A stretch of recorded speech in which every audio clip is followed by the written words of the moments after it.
সংস্কার কমিশন যে প্রস্তাবনাগুলো দিয়েছে আমাদের সেখানে দেখেছি আমরা খুব বেশি দ্বিমতের জায়গা নাই। গত 6 মাসের এই সরকারের পারফরমেন্সে এই উপদেষ্টা পরিষদ কার্যত দেশ পরিচালনা এবং দেশে স্থিতিশীলতা আনয়নে ব্যর্থ হচ্ছে। আপনি দেখেছেন কয়েকদিন আগে যুক্তরাজ্যর থেকে রিপোর্ট দেওয়া হয়েছে যে বাংলাদেশে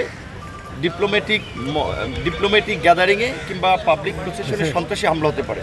এটা কিন্তু আন্তর্জাতিক অঙ্গনে বাংলাদেশের ভাবমূর্তি চরমভাবে ক্ষুণ্ণ এবং বাংলাদেশের আইন শৃঙ্খলা পরিস্থিতির একটা ভঙ্গুর অবস্থা প্রকাশ পেয়েছে। কোটি মানুষের আস্থার ভালোবাসায় 11 বারের মতো দেশের 1 নম্বর রেফ্রিজারেটর ব্র্যান্ড ওয়ালটন। এটা যদি চলতে থাকে তাহলে তো বিদেশিরা বাংলাদেশ নিয়ে আরও আতঙ্কিত হবে।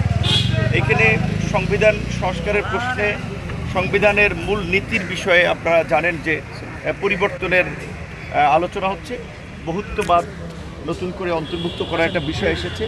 এরকম আরও গুরুত্বপূর্ণ বিষয় আছে যেগুলো আমরা কিছু বিষয় তো অভ্যন্তরীণ আলোচনার মধ্যে থাকবে, আর কিছু বিষয় তো পাবলিক করা যাবে।